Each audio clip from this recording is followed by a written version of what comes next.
When you hear this producer tag, you probably think of the many hit songs it's behind. If young Metro don't trust you, I'm gonna shoot you. Yeah. But do you actually know the story of the man behind that sound, and how he made his way to be one of hip-hop's most influential producers? For this, we'll have to go all the way back to 2006.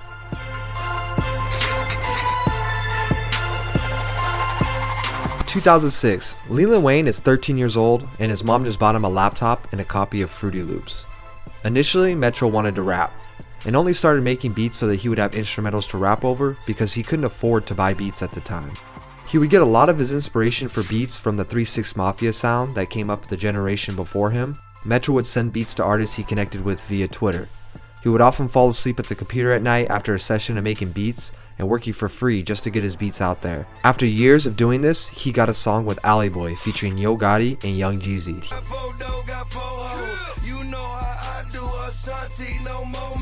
He went home and waited at his computer for live mixtapes to drop the song. At this point, he knew this is what he wanted to do with his life. I'm about to make beats all day. He wanted to be the next super producer, but things wouldn't be all that easy, especially considering the fact that he was still in high school, but that didn't stop him from connecting with people online. You could argue this was his strength early on. He finally met an audio engineer in Atlanta by the name of Caveman. Caveman would get his beats to OJ the Juice Man, and Juice Man would be the first known artist to actually invite him out. They would have lunch in Atlanta and they would hit the studio after. Not long after, Metro would start commuting from St. Louis to Atlanta every weekend on an 8-hour car trip with his mom, just to attempt to be around the Atlanta rap scene. Leland would do this as often as he could throughout high school, and he managed to slowly build up his placement list with artists.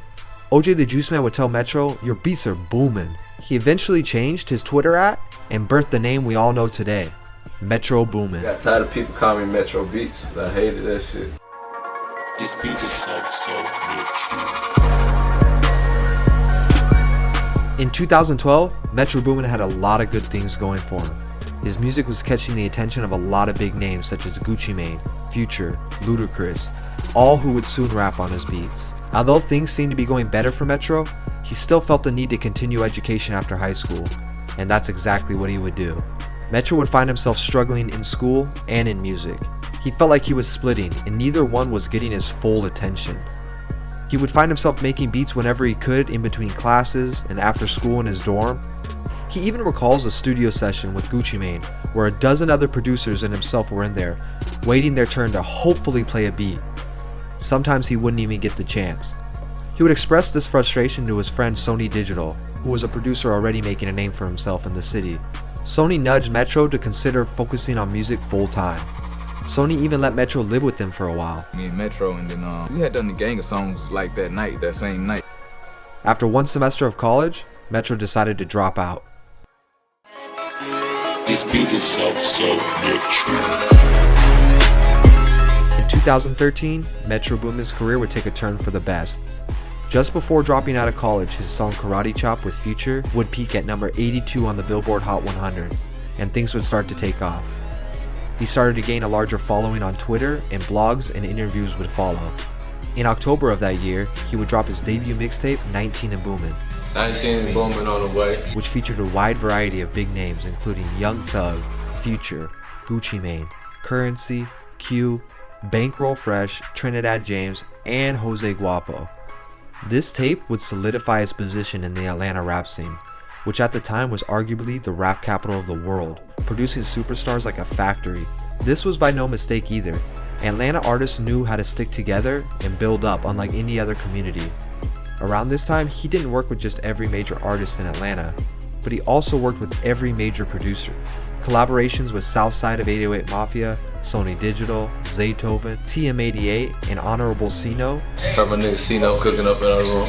all helped contribute to the name Metro Boomin being spread through the city like wildfire, and then to the rest of the world.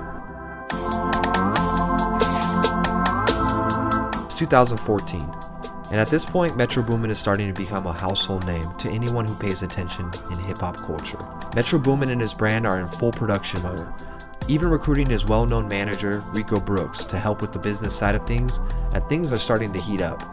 Metro executive produced Future's Monster mixtape, and also producing Tuesday by Drake and McConan. These would be some of his first gold and platinum plaques in Metro's collection. And when I say collection, I mean he probably doesn't even have room in his house for any more. At this point, if you lived in Atlanta, it was very hard to even hear music without the iconic Metro Boomin tag at the start. Leland was starting to get particularly close with Atlanta's rising star Young Thug. The two dropped several songs together and even announced an album called Metro Thuggin'. Unfortunately, we never got to hear this album. Besides a few leaked songs that made it to the internet, Young Thug and Metro actually had a small falling out that they took to Twitter to express. The beef was pretty short-lived and the two would soon be making music again together. But this is where Metro broke the grounds where most producers would get stuck. When you hit a certain point of success, it can often be hard for any artist or producer to create work that will make their last projects look like a warm-up. This is often the reason why we see so many artists come and go. But there are a few who stand the test of time, and Metro wanted to make sure everyone knew he was one of them.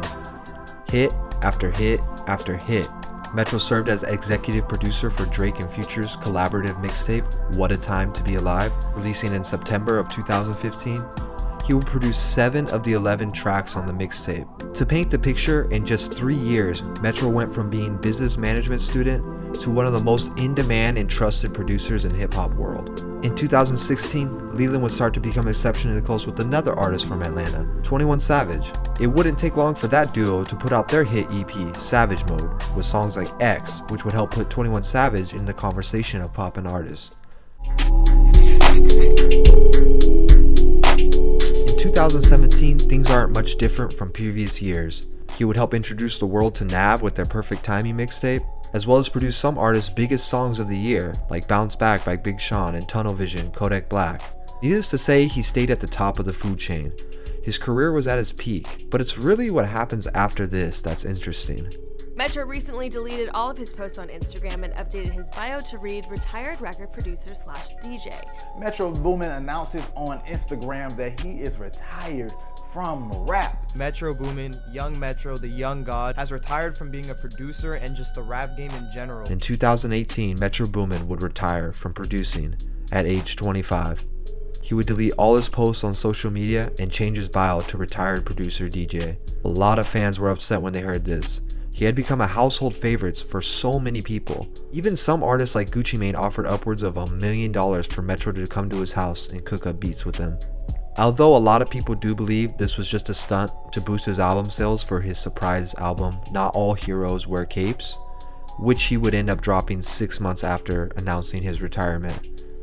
That really wouldn't come as a surprise, as that is a marketing tactic for a lot of people in this day and age.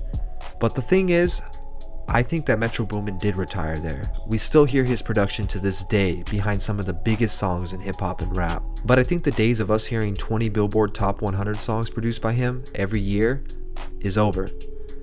And that's not a bad thing either. He's exclusive now. He's graduated. He has nothing else to prove to us.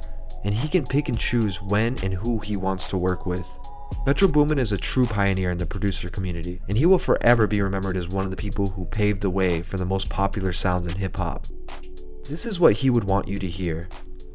Many people seem to think that success is some mystical, magical force that eludes many and rewards a special few. It's been called luck, chance, favor, even accidental, but it's rarely viewed as countless hours spent doing the little things that separate the good from the great. Success is a state of mind, a state of being, a personal journey. It's the deliberate practice of the right daily habits over a period of time that crystallize into circumstances and opportunities of success. But before success can become reality, one must envision it first. After that vision is created, a plan is drafted, whether it is formed in the matrix of the mind, written down, or both. This is the blueprint, my blueprint. Thank you for watching. Comment down below what artist or producer you would like me to do a video on next. If you enjoyed this, please consider subscribing and following my channel for more videos like this.